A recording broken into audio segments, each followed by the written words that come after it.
It's a great time of year to start to think about our spring veggies. So we've had all our winter veggies, which are looking okay, but some of those things will start to tire, so we rip those out and we start to think about what we're going to put in the spring. Let's go for it. So I'm just pulling out some old marigolds that actually went in the summer and they've lasted all through the winter. Marigolds are a fantastic companion plant and it's really good to have those in amongst your tomatoes. And these are just some old daggy ones that have been left over. So I'm now putting these into the compost where they become part of the green waste that might go onto the veggies in another 12 months. I'm just here pulling back a little bit of the organic matter, which is the sort of mulch from last year. And I'm just pulling that back just to expose the soil a little bit. So now I've got the soil, I've got our compost ready to go, so let's go and start to plant some vegetables. So just before we do the soil prep, we have to deal with our irrigation or sprinkler system. Now in vegetable gardens, you can have, you can hand water, but actually what's much better is if you put in a small irrigation system. And what we've done here is we're using a trickle irrigation system, and this is what you see before you. And that literally sits on the surface. We might just dust it over with the mulch once I've done the garden prep. But it's a really efficient way to water vegetables. The only nuisance is that when you come to prepare the bed for new veggies, which is what we're doing at the moment, you have to remove it. You have to lift it out of the way for a while. So I'm just going to do that. It just sticks in the ground with some little pegs. We pull those up and we literally just bend it out of the way. I might just use those pegs just to hold it in that position. And we'll do the same with these couple here.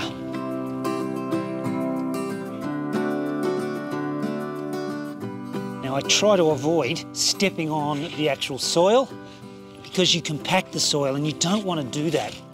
Any soil compaction can sometimes, particularly if it's severe, can really inhibit plant growth. So we try to work from the sides and the edges, and obviously we've got little raised beds here, which is a very effective way to actually have your vegetable gardens. And you'll see there's people will garden in old watering tanks, they might use sleepers, and we've just built raised beds using cypress pines, very effective. So I've moved the irrigation out. The next thing I'm going to do is I'm just going to peel back a little bit of this organic matter. And because they're raised beds, we've actually got some really good soil already in this garden bed.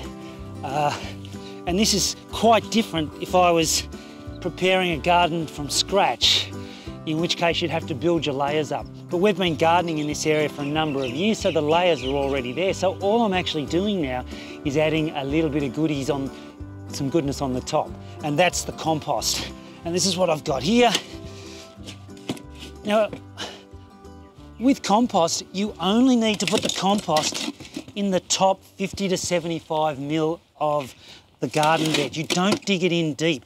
If you dig it in deep, you actually stand a chance of that compost actually fermenting a little bit and becoming a little bit raw and not usable. Here we've got some nice worms. So you'll see that I'm just mixing this in to that top layer. You don't want it to sit just as a layer. You do actually want to mix it in. So it's good to actually fluff it in. It's good. This compost is actually quite nice. So we'll just throw a bit more in. Of course, when we're doing the veggies, I try to avoid using any artificial fertiliser. Compost is the best nutrition plants can actually receive. And the beauty of compost, it actually relies, or it's an understanding that the plants have their own intelligence and they can actually pick, almost like from a smorgasbord. Whereas if you put artificial fertiliser on it, which is salt, you're flooding that plant with that nutrient and you're almost saying you have to have this. Whereas compost is a much more balanced way to give your plants food. So we prepare this as such. Now with veggies, it is also important just to get a nice tilth on the surface of the bed. Just something like that.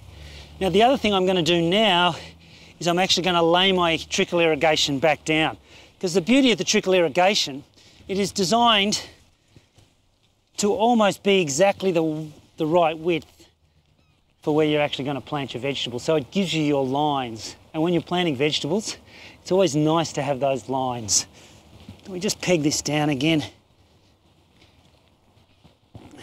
What you can do at this time of year too, when you're setting your plants and your irrigation, it's always good to blast it out and just make sure that all the little trickle holes where the water's to come out are actually free. Each one of these little holes has its own filter each side of it, so they're really a very clever product these days, and they don't block up like they used to. But it's a good time to just check that you've got no blocks.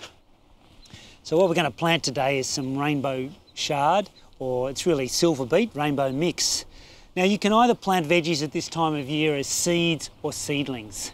And in many ways, seed are a better way to plant than what I'm doing here, which is a transplant. But the trouble is with seed, particularly at this early spring stage, is sometimes the soil temperature is not quite warm enough for germination. So I've decided to plant seedlings this time. The thing is with seedlings, you'll often see them, they're less prone to being attacked by bugs initially.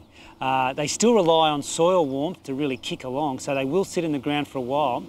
But the other thing is, it's transplant shock, and that's why a seed, if it does actually germinate, will quite often transcend the growth of a seedling quite quickly. But at this time of year, I just felt seedlings are probably a little bit more assurance with planting a seedling.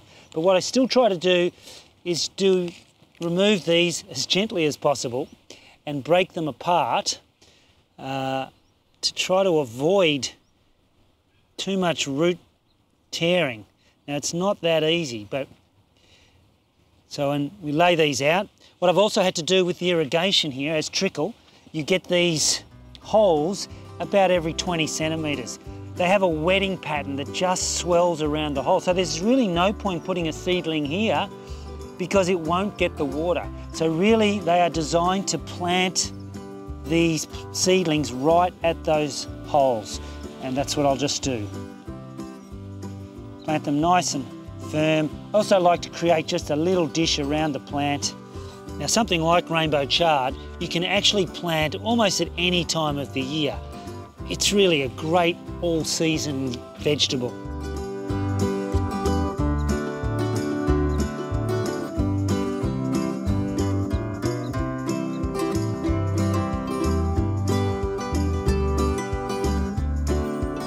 So once we've done our planting, the last thing we do is just water them in. But what I always like to do with seedlings is use sea salt or a seaweed product, which is fantastic for root establishment. So when these have been first planted, there has been root damage. So by putting a bit of sea salt in the watering can, it just helps them initially to stabilise and reduce that transplant shock. So we just water them in nicely.